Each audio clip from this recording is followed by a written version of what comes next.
patrons, and welcome to a lesson on creating composition with the use of color and texture.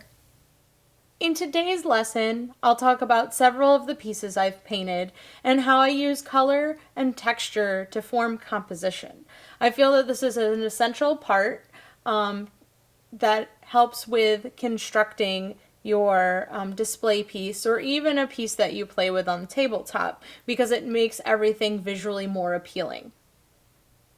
Let's start off with the very basics. This is a Reaper figure I painted a couple of months ago, and it's a great example of use of the color and texture to create composition.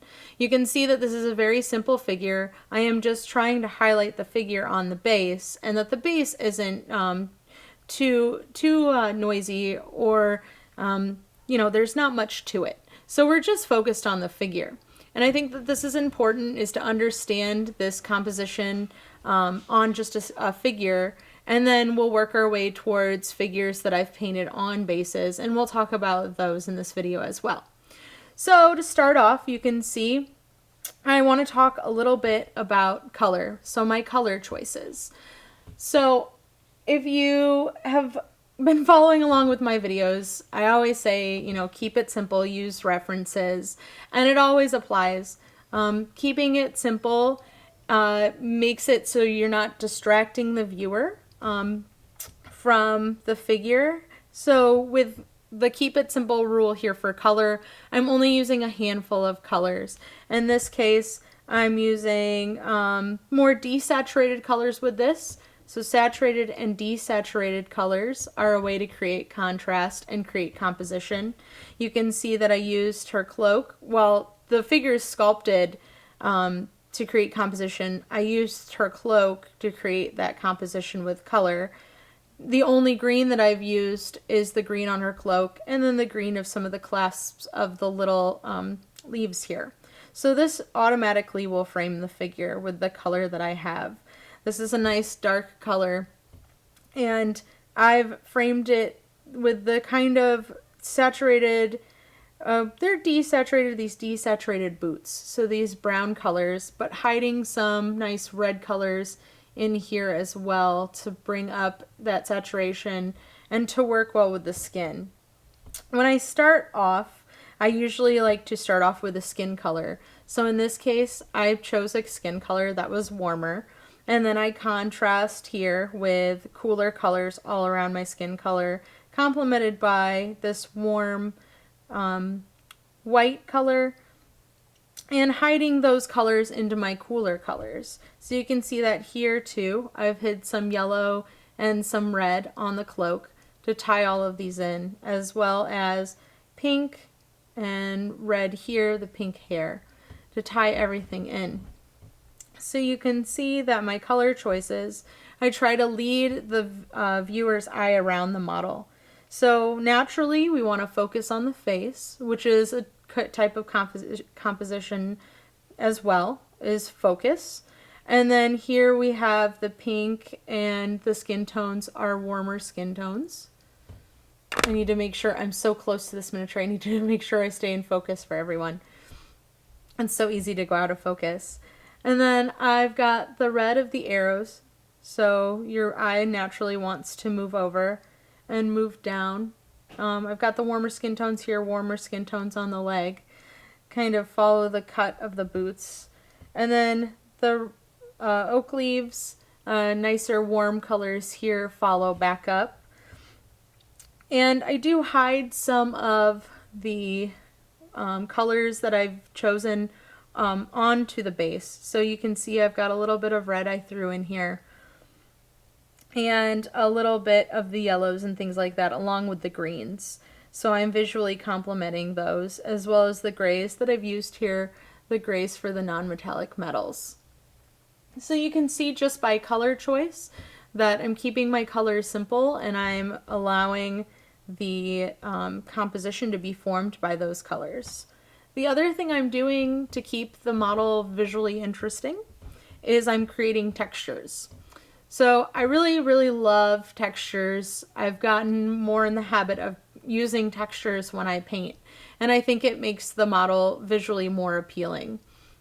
So you can see that I've textured her cloak, while I've left some things not as textured or smooth. I've focused on her skin tones being rather smooth since she's a smaller model, and then her cloak having texture to it. Also, her boots have some slight texture. I know it's hard to see because it's so small, but she's got some texture on her boots. And thinking about texture too, the texture that occurs in real life, and translating that texture onto the miniature. So I've also textured the sword and the non-metallic metal. I like to texture my non-metallic metal. I think that it makes it more visually interesting and breaks up everything. So you can see that I like to go from texture to not very much texture to smooth areas and back again, just again to think about the whole visual framing of the model here. Now I'm going to look at this bust, and again we're focusing on the single figure. This is Mary Fixit and Grit from Wander. Erin painted the Grit and I painted the Mary, so it's a collaboration piece. But again, thinking about visually the textures and the colors. So how do I tie in the textures and colors to work well with what Erin has painted? If you take each individual model, which we painted these separately, you can see that Erin really likes textures, so he's combining these two textures of the metal and the scratched metal. He's also got texture on the top on the blanket roll here that's really nice. That is a different texture from this scarf. So the two are fabric, but they obviously read as different types of fabric because of the textures you put in. So the purple, you can see I've combined it with Mary. I gave Mary purple in her outfit, and then also trying to match the same yellow that he used, and visually putting those around Mary in such a way that it gives a nice box of composition here. The same thing you can see with Grit is that the yellow leads the eye around. The purple breaks up all that yellow, and so do the reds. But again, with color temperatures too, breaking up all these warm colors with a cooler color, and the same here. I chose also the green, and the green complements the backpack, the green on the backpack. So thinking about, keeping your colors simple. If you keep your colors simple, you're letting the viewer take in more, and you're not distracting the viewer with a ton of crazy colors that you could use. You don't necessarily need a rainbow to make things look really pretty. If I could critique my own work, what I would have most likely done is Erin's got the very pretty pink color. I would have taken that magenta and hidden that magenta somewhere, probably, in the shadows of her gloves, maybe probably in the yellow because he's got it in the yellow here. So thinking about tying that in on my piece, I just didn't do that. It's still fine, but that's the one thing that I would probably go back and change about this miniature is I like to hide the little bits of color in the shadows of things to tie everything together. And again, your viewer might not notice these things, but it's these great subtle color choices that and blending that allow for a seamless composition of the model, and not just with the pose and the sculpt of the miniature itself. Okay, so now we're going to complicate things a little bit more. Now what I'm going to do is I'm going to concentrate on the single figure, but I'm also going to add in this display base. So thinking about your display and your figure, I talked about taking this composition and making this composition in the last video and the balance that it creates for the figure. But now I'm going to add in my color, and that's also an important part of the balance and of the composition. So looking at the figure, you can see that with this one, of course, I've done the colors again with the lighter colors and the warmer colors and the cooler colors contrasting each other. But the other thing that I've done is I've taken the little bit of the blood, and I've taken the blood and placed it in places that the viewer will look at it, and also on the base.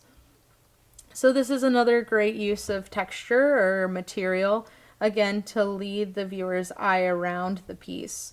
Also, with that color choice of the red of the blood, I chose to put some little red flowers in. The other thing that I like to focus on is I like object source lighting. So my object source lighting ties in here as well, and it pulls some of the visual aspects down here to make this more interesting after you finish looking at the face of the miniature. If I zoom out, we can get a look at the bigger picture here. And you can see my choice of the greens here for the color of her bracers, and the greens complement the greens that I've used up here in the leaves. And then also, we didn't touch on saturated versus desaturated colors very much until now, but this is a great example of my more saturated colors here in the foreground, and then behind, the colors that I chose to paint are desaturated, as well as the atmospheric perspective that comes into play with painting this background. I go from very specific details of the miniature to more general detail, or more generalized details in the background. This is another miniature that I pulled for my composition video, and this one kind of sums up everything that I can use to create a visually intriguing composition. So we'll talk about this one. This one, of course, I'm using object source lighting, which is different here in the figure, and it was a lot of fun. It was a lot of fun to visually create that composition with object source lighting. So I have my object source lighting with my fireflies, and then the moon behind her, so it creates this visual pattern that your eye naturally wants to follow, even though the focus is more on the figure sitting and looking at the firefly. The other thing that I've incorporated in is the background. So the background has these cherry blossom trees, and the palace behind her is much the same color as her hair. So I've pulled these colors in and tried to use different variations of these colors in my composition to create that balance and that blend of the piece itself. The same thing with the pink from the cherry blossoms behind her, and the pink in her sash here, and then the little tassels on her lantern that pull everything together. Again, with the warmer and cooler temperatures, this cooler temperature here in the background, and then the gate that frames it is the red and the warm red color, as well as the warm tones in the middle of the frame too, that are offset by the cooler colors behind her. The other thing that I did that I enjoyed doing, and we talked about it in the first miniature, is applying some of those pops of color that make things more interesting and break up the color choices. So if I would have gray here, I have some purple I threw into the rocks, and you can see the subtle purple in the rocks here. And purple is a nice contrasting color to the yellow of my light source of my fireflies. So that makes things more visually interesting and more fun. The other thing that I did is, of course, the textures. You can see some textures here that are very nice. And then she's got some freehand and patterns on her skirt that contrast with the soft tones of her skin, and then as well as her hair, which the model itself calls for some of that visual aesthetic because she is a chibi. With this, I kept the base fairly simple as far as groundworks. I didn't talk about much of the groundworks on this piece, but someone told me once that it's very good to have several different types of foliage, because if you walk in a forest, naturally you're going to have a lot of foliage that you see. There's not just one simple type of foliage. So that's a little bit of a tip or a trick to keep in mind when you are basing. I did that for this one. I tried to put in different types of basing material here to give it more of that thought of the forest, as well as putting a bird's nest in up at the top there, hidden in the tree. That's one of those fun things that only the judges can see most of the time, and gives you some extra points on display base. And that was thanks to Aaron. He had me think of that. With this one, I did throw in some I did some basing here, but I didn't want the basing to take away too much, so I only did a little bit of static grass. For the most part, I wanted the piece to speak for itself with the object source lighting. I hope that you enjoyed that quick and simple guide to composition with the use of color and texture. As always, go ahead and ask us questions, join the Discord, and as always, happy painting!